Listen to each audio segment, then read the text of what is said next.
Welcome to the Halloween special of the Archetypal Mosaic. I'm Mikhail Tank.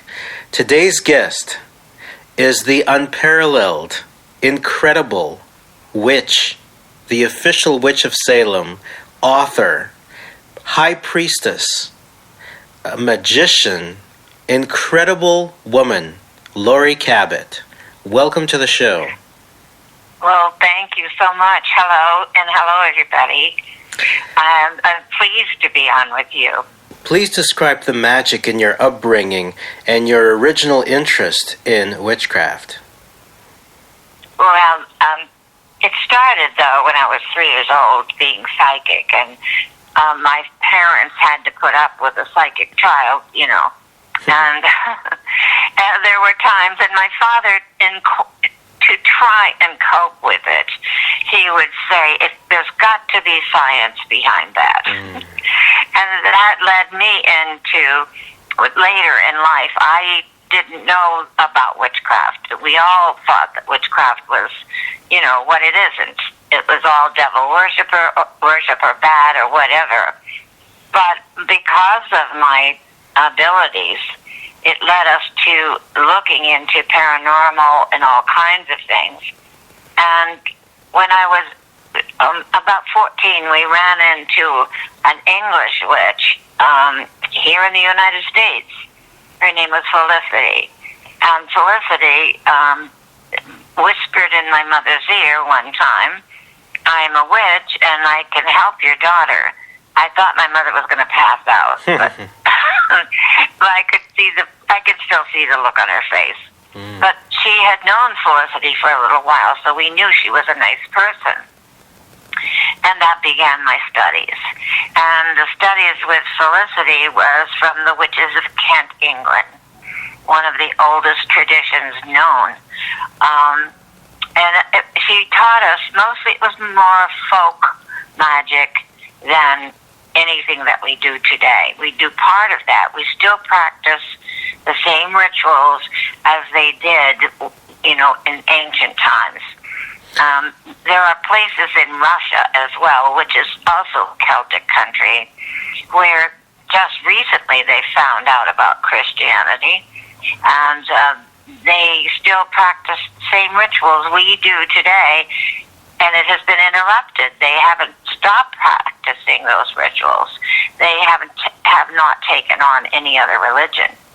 So it's quite interesting. And I began studying with her, and my mother, of course, came with me to the meetings. And that began my understanding of witchcraft. 2 follow-ups to that. Was Felicity a solitary practitioner, or was she part of a coven? And the other question is, do you also have English ancestry, or what is your heritage? Yes, I just had my DNA done.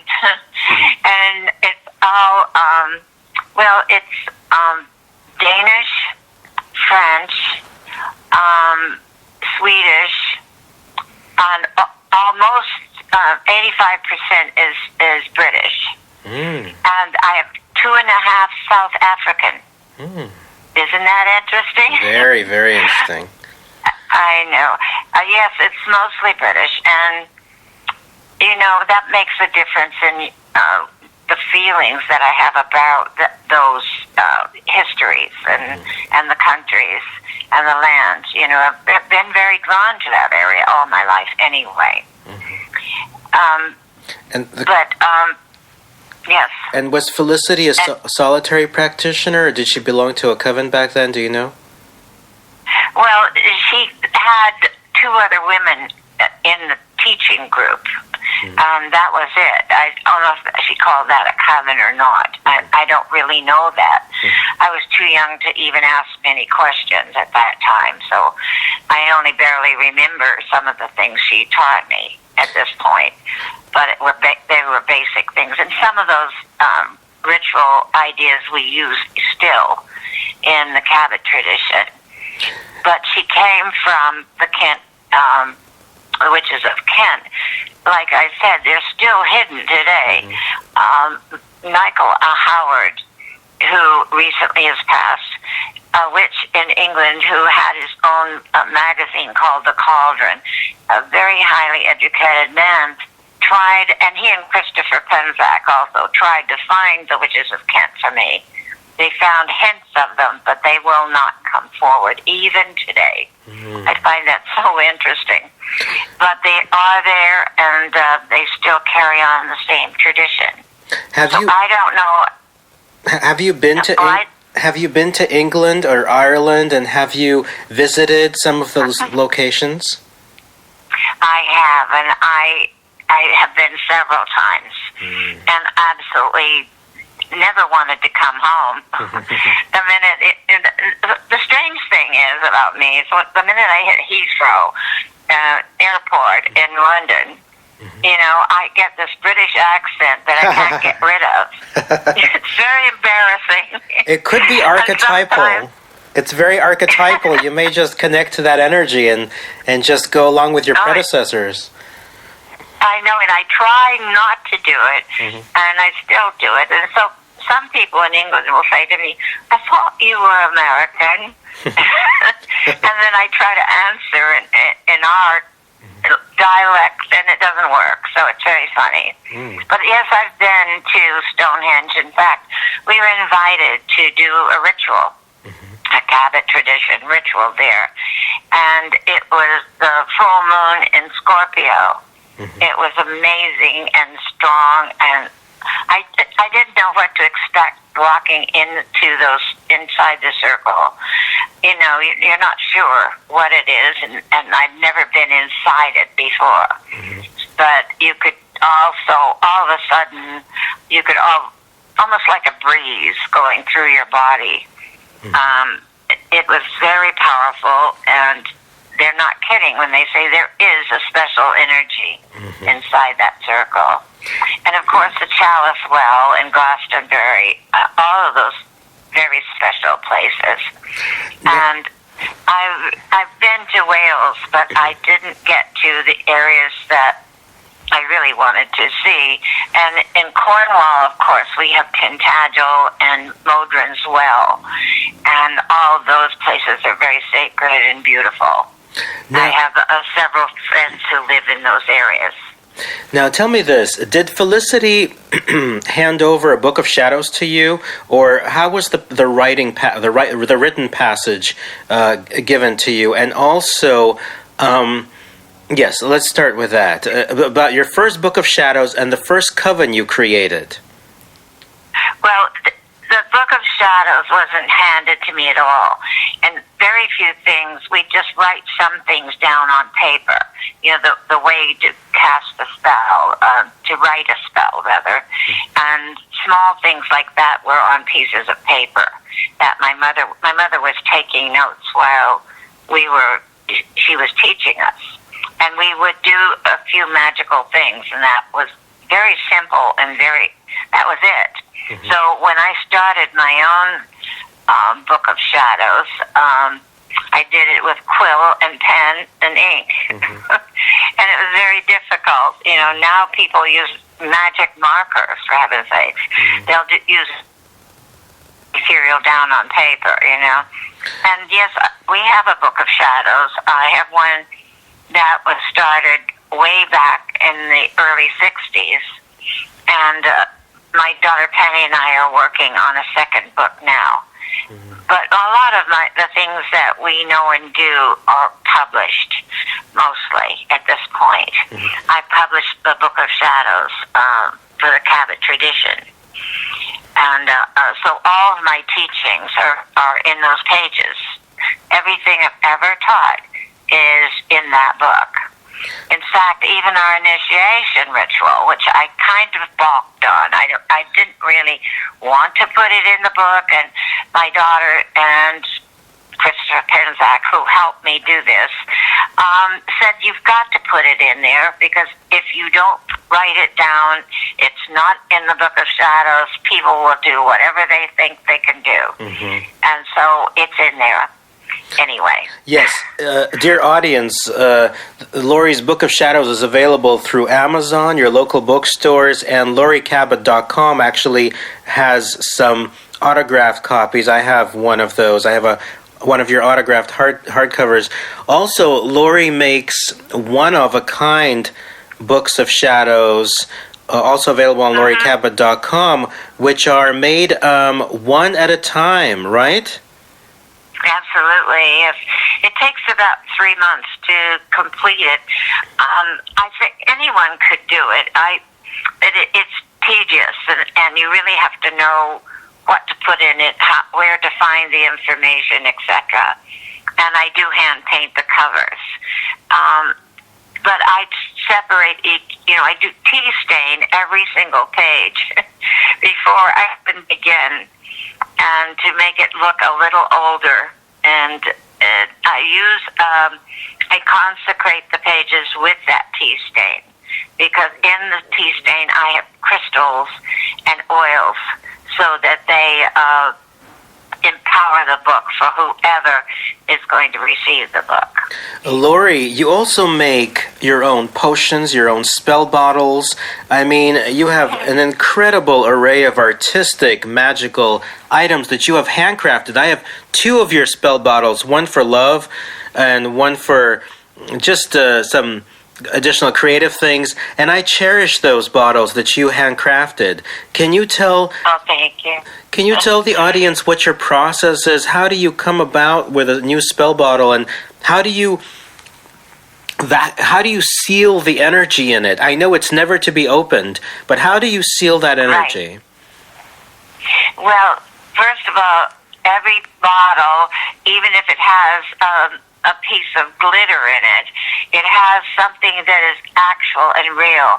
And most of the bottles have something from the old countries, either from Stonehenge or Glastonbury, Cornwall, in Modrin's Well, in those areas.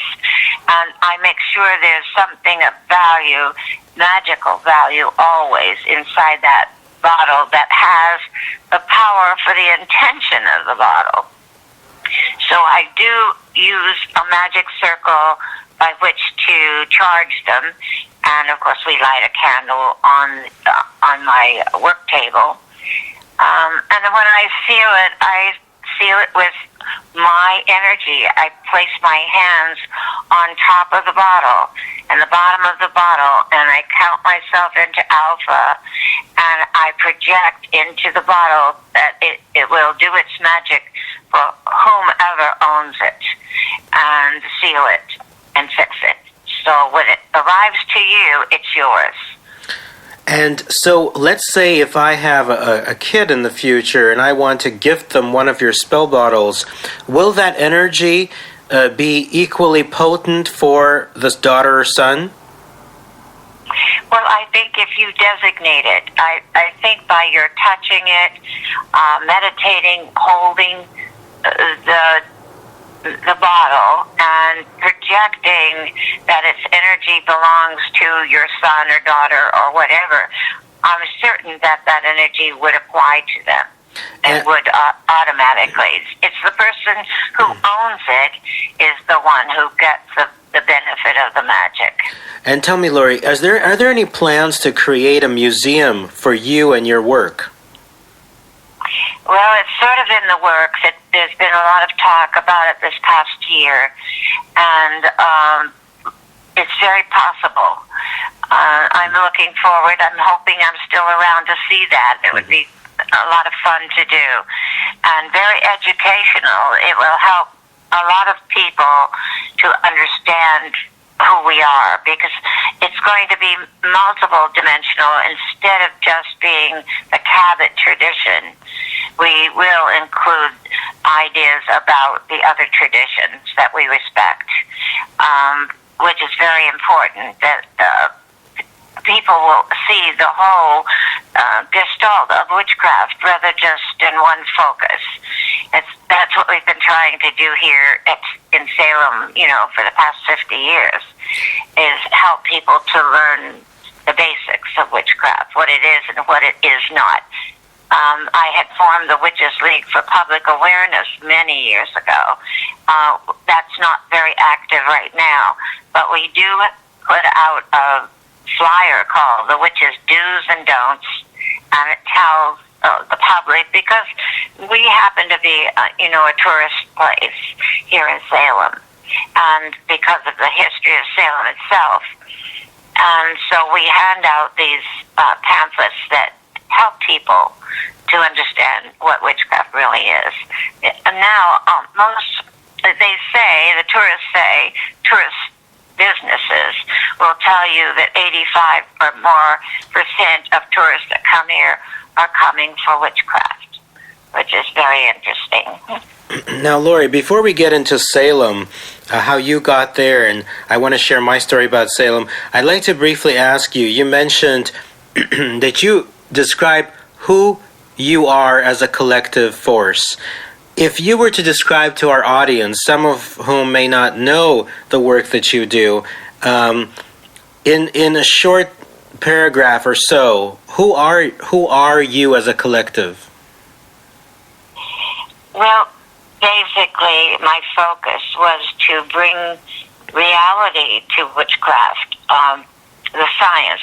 My father planted that idea in my mind, and I thought there has to be a science, yes, to magic, and magic is real, and you can manifest that, and each person can learn how to do that.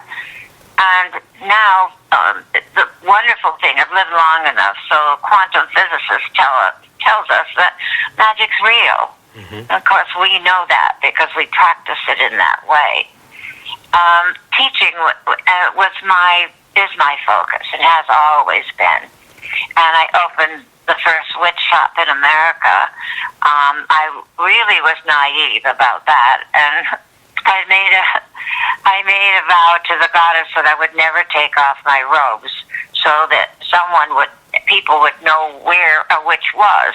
You couldn't identify a witch if you ran over one, because no one wore traditional garb at all.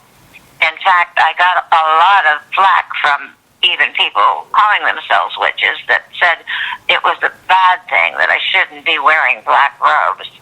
But in history, if you do your homework, you'll find that's how we were described way back. Caesar described us that way. So wearing black is a tradition, and that is part of what I've claimed to do and tried to do. But I did it also so that it would help people understand the difference between other religions' focus about witchcraft and who we really are. Our ancestors and our history had been maligned and possibly ruined for 2,000 years. Mm-hmm. And in 1952, the law against witchcraft was repealed. So it was the only time we were able to step out, write books, and that's when Gardner wrote a book, and Alexander. All the witches started trying very hard to explain who we are, to combat the anger and the horrible view people have of witches as the bad guy. We were always the bad person in a story, and that's not true. So it's taken since 1952 until now, and of course many learned witches are writing books, and they're out there for people to read. But it's been 2,000 years. So within this length of time, we haven't quite reached everyone, so not everyone will understand who we are, and that's all right. We honor all other religions, and I definitely think there's a space for every religion. Everyone has to go where their heart is, and which is, we don't recruit anybody. But my whole focus in life is just to teach, to help people learn, and witches as well as muggles. Okay? That's well said. Let me ask you this. Now, into many religions, including the religion and science that you teach, when people try to join in or come and visit, sometimes there's different intentions. Some people have a natural knack and psychic ability. Some people need support. And some people can be very lost, sometimes bitter about life, and try to join a place in their bitterness in order to kind of be a part of something, to use it for their own benefit. Now, this can happen anywhere. When these types of people approach you and your space, how do you best direct them into something positive? Mostly, witchcraft one is the science. Mm-hmm. So it doesn't matter, what calling you have at that point. They may be interested in witchcraft, but they need to understand how magic actually works, and they need to own that. Once they've learned how to get into an alpha state and to do magical things for themselves and prove it, then they can make up their minds whether they would like to continue or not. But they hold that information for them for the rest of their lives.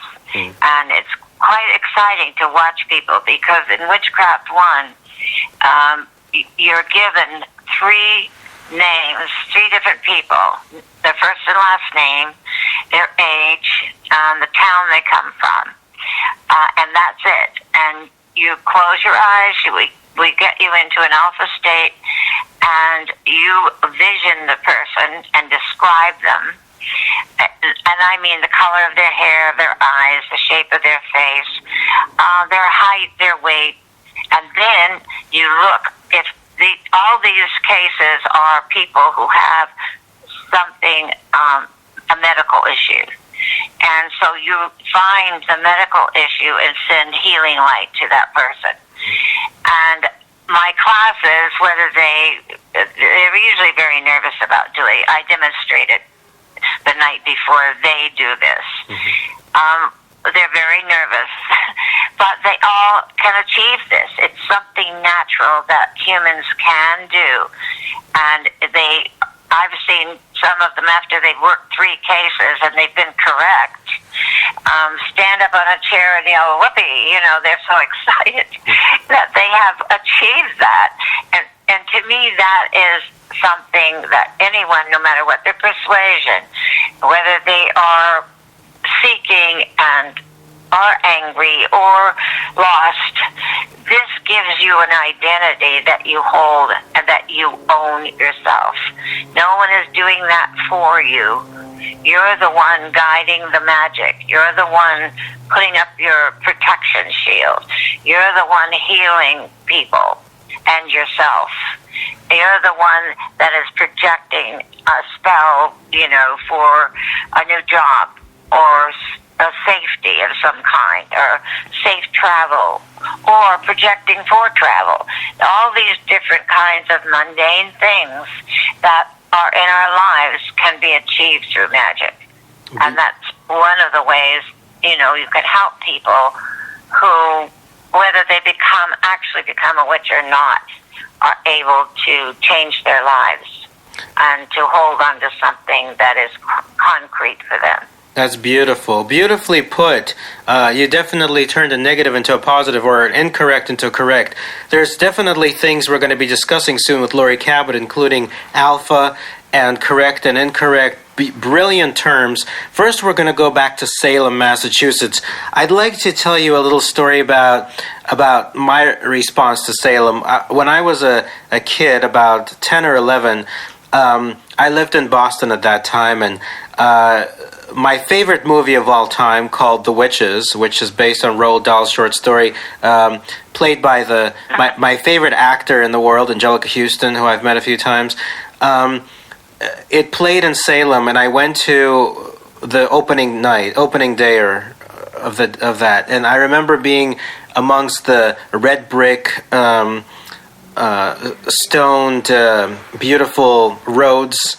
And I watched that movie, and I just fell in love. I didn't find the film dark or negative. I found it absolutely beautiful in its darkness, in its dark comedy.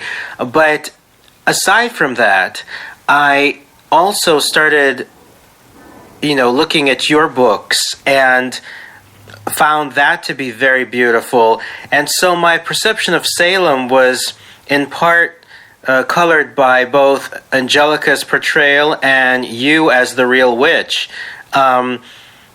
I call you to my friends. I when I speak about you, I mean, not that I know you very well, of course. I don't want to, but I'm very grateful you're on the show. I call you the real Grand High Witch in the sense that you are really, I think, probably the most famous witch in the world.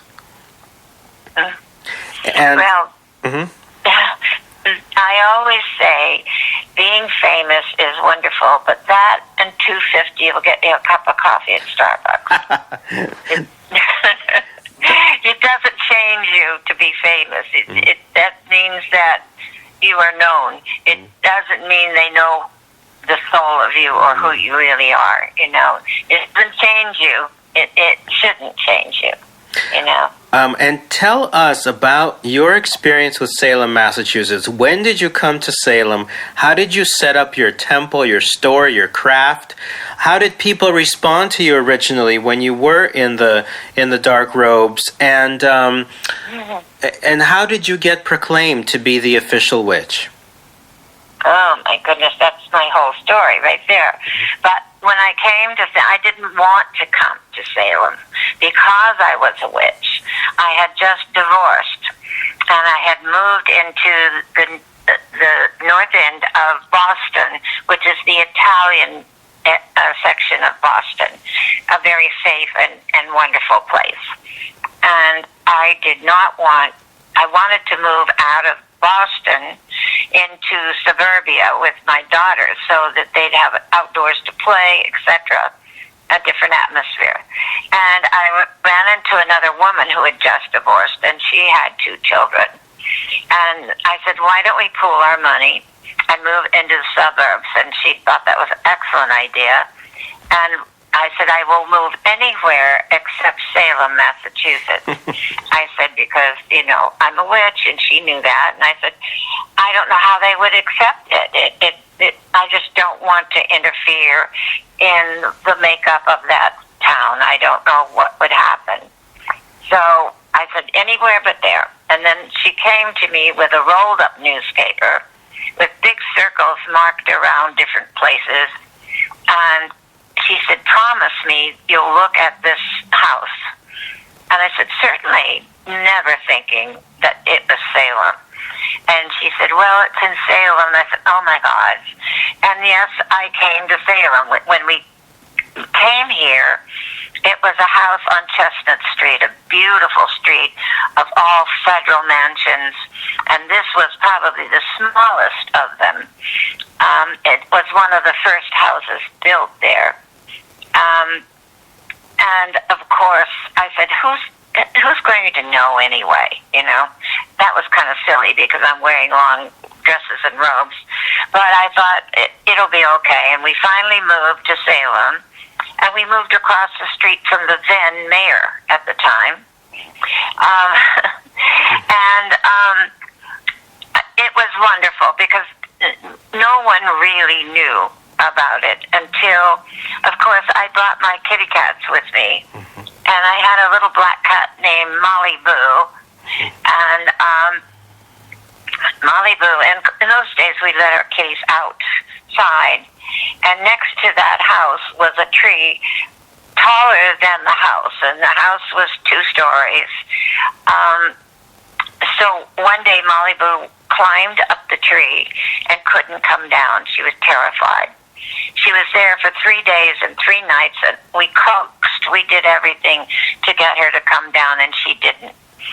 So I finally was frantic. I couldn't sleep at night, and there'd been a rainstorm, a hailstorm, everything you can imagine while she was there. So I picked up the phone, and I called the police, and I said, my cat is up a tree, and she can't come down. Can you get someone to come and help me? Oh, you'll never see a cat skeleton in a tree. We don't do that anymore. We have a union. I said, oh, okay. So I called the fire department. I got the same answer. I called the Animal Rescue League, and a little old man answered. He says, I haven't been out on that truck in 20 years. I said, oh, well, that's nice. Finally, I was so frantic, I called up the Salem News, and a man answered the phone. He says he never answers the phone. And I said, look, I've called the fire department, the police department, the animal rescue people, and my cat is in a tree on Chestnut Street, and I can't get her down there. She's going to die or fall. And he said, and I said, look, I'm a witch, and that's my familiar, and I want the cat out of the tree now. It was silence on the phone. And then all of a sudden he said, may I call you back? And I said, of course. And I figured I'd never hear from him again. And and all of a sudden, about a half hour later, I didn't get a phone call. I hear noise outside under my tree, and I looked out the window. There was a fire engine, a police car, and the little old man in his animal rescue truck, standing at the bottom of the tree looking up at Malibu. Well, the little old man came inside the house. I went out and greeted them, and they said, don't put a spell on me and us. And I said, that's not what I do, and I'm so happy you're here.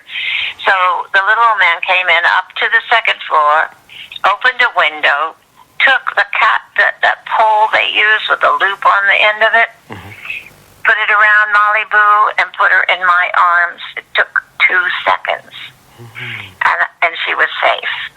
But what happened from that, of course, I was in the newspaper. We were in the newspaper the next day, and under the caption, they took a picture of us. It said, "The beautiful people." Isn't that interesting? And it went Associated Press, United Press International. It went around the world in 2 seconds. I never in my life thought anything like that would ever happen. Wow. From that. But that's my experience coming to Salem. Wow, so basically almost like a thunder welcomed you. Definitely. It's been wonderful, though. I also, the minute I got here, I did a magic circle to teach witchcraft as a science. And I was able to teach at Wellesley College and as faculty at Salem State College for a year. Then I started doing my own classes on my own. So everything seemed to be for a good reason, after all. Take us into you walking on the streets of Salem in your garb with the pentacle tattoo on your, I believe it's on your cheek or on your forehead. Yes, both. Okay, and yes. And has there ever been a time when you felt unsafe, or when people yelled certain remarks, and how did you deal with something like that? Yes, in the very beginning when I finally opened the store on Derby Street, I was walking. It was a fall day, beautiful. The leaves are falling off the trees, and they're oranges and yellows. It was so beautiful. The ocean, we were right on the ocean. It was bright blue, and I was walking down the street with both my daughters, and a car went by, and they stopped and rolled down the window and banged on the side of the car and say, they ought to burn you again, they ought to hang you, and then drove away, of course. It was very difficult for my daughters. For me, I just smiled at them and kept going. I didn't pay any attention to it. I really wasn't frightened. I was just shocked, and that anyone would do that, even though I'm a witch with 2 little girls at my side. But that happened several times. Once in the supermarket on Thanksgiving when we were shopping for our food, and this man held onto the front of my push cart and yelled at me in my face, "You should get out of here. You don't belong in a supermarket. What are you doing here?" And then, of course, he ran away, too. Those kind of things were few and far between, but when they did happen, they were quite dramatic. And when they did happen, did you ever have a tinge of maybe sending a little energy towards them to make them behave better? Well, only to give them self-esteem so they weren't so angry. That's the only way that you can calm down anyone like that.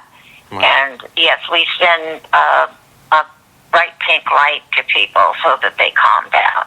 Wow. One time when I first opened the store and the door was open, and a man who was very, very drunk started weaving into the doorway. And as he was coming towards me, he was swearing and mumbling and saying awful things. And I projected the pink light around him really quick, and all of a sudden said, "Oh, you're a nice lady." Turned around and left. Wow. So it did help. Yes, it helps. It does help. So I don't have a fear of those kinds of things because I do have a protection shield, or I would have been gone a long time ago. Wow. You brought up quite a few very interesting things. We have about 12 minutes left in the interview, so I just want to go through some. There's so many questions, but I have to choose a few. So let's start with the question of what is it like being a high priestess? You have a storefront, you have a temple. What's it like during the main holidays, or to be the high priestess and to be the matriarch of a society? Well, I have a lot of help because my high priests and priestesses are the ones now who organize every circle, all the 8 circles of the year for the temple, and they can conduct every ritual without me 100%. They also, like my daughter Penny, guides online, witches all around the globe, because we have Cabot witches almost in every country. And she will help counsel them when they're needed. And we have several other witches that are high priestesses. Jacqueline Civitarese is one of my high priestesses. And Mimi is one that does the newsletter. There's a whole battery of high priests and priestesses that have learned so well and support me and help the whole community. So it's not only by my choosing or my wishes that all these wonderful things happen. The classes, the workshops, the circles, the rituals, they're done by our whole family, our whole community of witches here. I'm very grateful for that. And that I couldn't have made happen. That happened because of people's dedication. Wow. And I'm very grateful for it. It's incredible, the humility and love that you speak of. So is there ever a feeling when you put on the robe, when you lead the circle, that through you people look up to you, that you are the wise one in a way, that you are the one that people go to for answers? How does that feel? Because that is you. Well, it feels I have a great responsibility. That if I'm going to be a focus of any kind for anyone, I must do things accurately, correctly, and with compassion, and as strongly as possible to help the world and help the world of witches especially. All that I can do it's my pleasure, but it's also a very big responsibility for me. And I can feel that when I walk into the circle, more than I can feel elated or anything. I feel happy going into a circle, but I also feel that I must do things right, and I must do it for the good of all. That's the most important thing that I can do in my life. Wow. That's very powerful. It's a very powerful answer that I'm going to study for myself. and learn from you. Thank you. Let's discuss a few of your original concepts, which, so for me, when I was about 12 years old, this art system came through me called Dark Soul, later Dark Soul Theater, where I turned light from darkness through art. That was a totally natural evolvement. A lot of people say darkness is negative. I disagree. I think darkness is darkness, negative is negative. But you have a completely unique approach in the sense that you call things not negative or positive, but correct or incorrect. Can you please share with the audience this concept? Well, the concept that negative and positive are the opposite ends of energy and forces. Mm-hmm. So when we're doing something that we need to have correct, we don't say it's positive. It has to be done correctly. Or if people want to say negative, we say, no, that's not how it's said. We can't use that because it's not a negative. It could be dark, but it doesn't mean it's bad at all. Negative and positive are energies only. Mm-hmm. And so we have to do what is correct and what is good. And neutralizing is very important, that you neutralize what is harmful so that it cannot harm you or the situation or the group or whatever you're aiming your magic to. And so they're magical terms.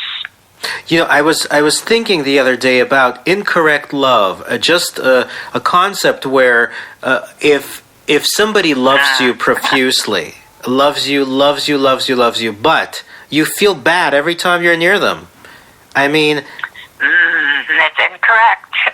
Yeah. It's not negative. It's an incorrect situation that needs to be corrected. And that's how it is. And the energy may be a negative force. But when you look at how things work, negative energy actually could cure a cold. And positive energy sometimes can cause a cold. Mm-hmm. It has to do with levels of light and energy and electrical forces. It has nothing to do with will and wishes and spells.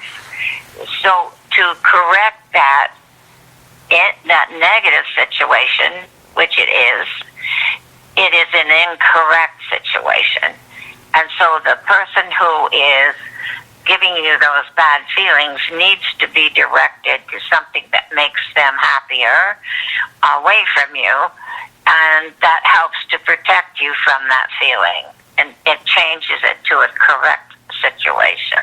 Mm-hmm. In other words, most people, when they get a divorce, one person is always after the person that has divorced them. Instead of doing something to harm them or to charge them or keep them from coming, you project them to find a happier situation for themselves. Mm-hmm. You project for them to find love, mm-hmm. so that they are focused in their life on something else other than the situation. Beautiful. And that's what you would do in that situation as well. The person that loves you needs to maybe find more self-love and be focused on someone else. Mm-hmm. That's what corrects it. Beautiful. Now, alpha. Alpha and instant alpha, you have mentioned it always, I think, as far as I can recall. And the power of that, for the audience, just from my, artistic perspective, what I can tell you is that when we're feeling down and lonely in life and triggered by all kinds of things and very reactive, we're on one wavelength. But when we no longer pay attention to these negatives or incorrect vibes, and we're able to create and be happy on a different plane, to me, that's a kind of place where I feel like flying, where my natural state of being is. Is that similar to alpha? It certainly is. And, Einstein used alpha.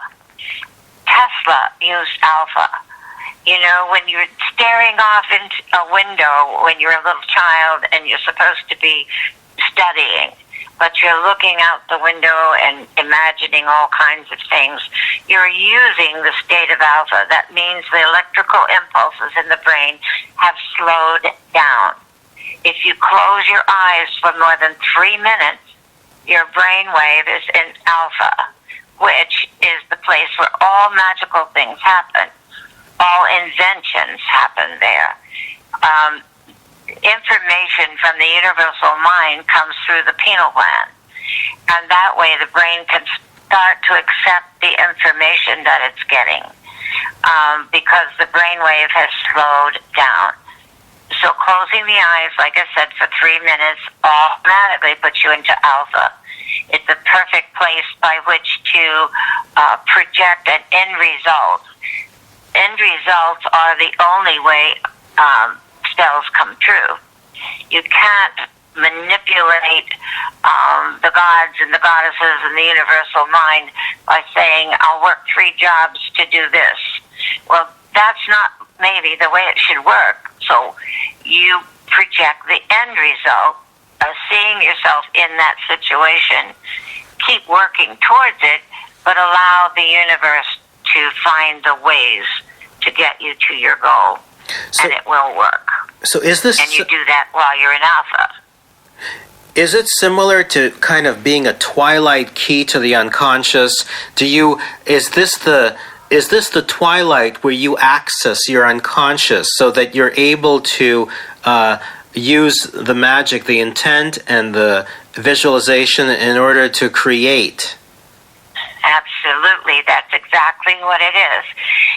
A lot of people who are psychic and, they do tarot or counseling or some kind, magical counseling, they'll say, oh, it's a gift. I don't know how it happens.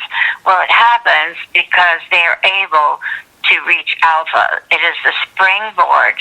Reaching alpha is the springboard to all magic, all knowledge, all psychic impressions come from that level of brainwave. Many paranormal studies have been done, like at Duke University and different places around the world. Russia has done extensive study on alpha and all the paranormal kind of things that happen from that state of mind. And it is absolutely the creative forces by which we learn how to build houses and make cars and do all the things we do has come from that level. We're speaking with Laurie Cabot, the official Witch of Salem, author, incredible person, full of humility and love. You can find out more information about her at lauriecabot.com. Amazon.com has a lot of her books. I have 2 final questions before we wrap up the interview. Now, I am working on a project called The Male Witch. I want to make a film. And I'd like to ask you, for the males specifically, because we know that as a high priestess you have tremendous wisdom and impact. Now, warlock, the term means traitor in Scottish, I believe. What is it about a male witch that can provide the male a certain sense of strength, value? How can a male witch feel valuable? Well, first of all, there is always a balance, and there is a god and a goddess. And the god to us has always been depicted as the green man, or the antlers of the stag.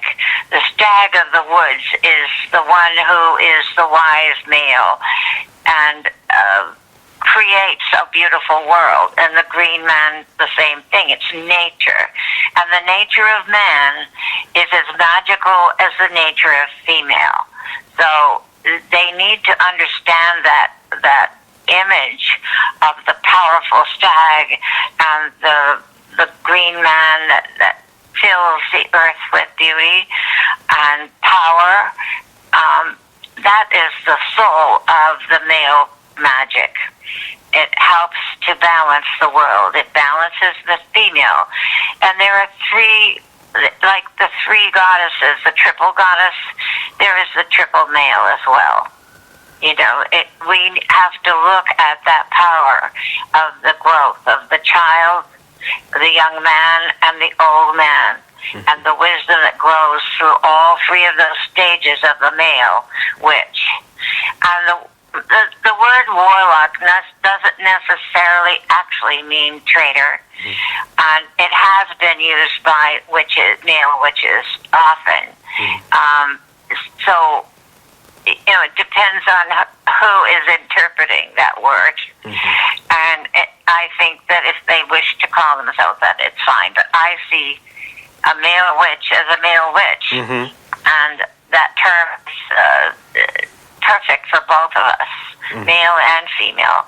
And I do delight in a lot of our high priests here are very powerful and very balanced and compassionate and good about all the things they do for the community and for the witches as well, and for our city and for our neighbors. And they're always out there helping, and they use their magic just as well as we do.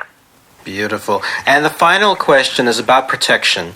If people listening to this during Samhain and any time in the future, perhaps they're sitting and wondering, well, what a brilliant, wise lady we're hearing, and Mikhail also is talking. And the question is, how do we feel protected from magic, from demons, from negative influences or incorrect influences in our lives? What would be just maybe some simple advice of how to protect oneself? Well, there is a way of going into Alpha and placing a shield around you, electrical shield, so to speak, of your aura, extending your aura outward and sealing it so that nothing can penetrate it. And we do use white light. The white light is universal light. It's instantaneous magic.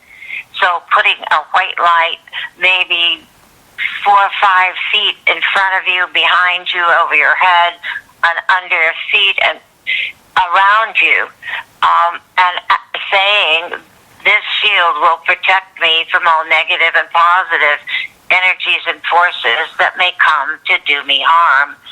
And then say, it is fixed, which means that energy will stay in that configuration around you forever.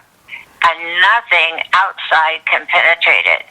It doesn't mean you can't stub your own toe. It doesn't mean that you can't hurt yourself, but others cannot hurt you. And nothing that is sent to you psychically or physically can harm you. I would be long gone if people could psychically get rid of me, because there have been forces and people who don't agree with me, and that's fine, you know, but too bad. They can't do anything about that. I will probably die of my own forces in some way, of course. Then they'll probably take credit for it, but it's not them. It's my shield has kept me older than anyone in my family. All my family and family history on both sides that died before they were 60. And I'm 84. And still going strong, so to speak. You sound like you're 35. Oh, that's nice. Well, I'd rather be the 84 because it takes that long for me to learn a lesson. It's a long trip. I don't even know if I have completed all my tasks yet. So longer is better for me right now. Wonderful. And I really appreciate that. And, you know, you have a delightful voice, and I know that you are an artist of great power, and you need to use your art more and more and become more public with it. Thank you so much, Laurie. Is there anything else you'd like to share with the audience? Only that I wish them the happiest of New Year's starting now. And I hope that it brings prosperity, safety, a comfortable political environment for all of us. So shall it be. Indeed. We've been speaking with the incredible Laurie Cabot. Thank you for joining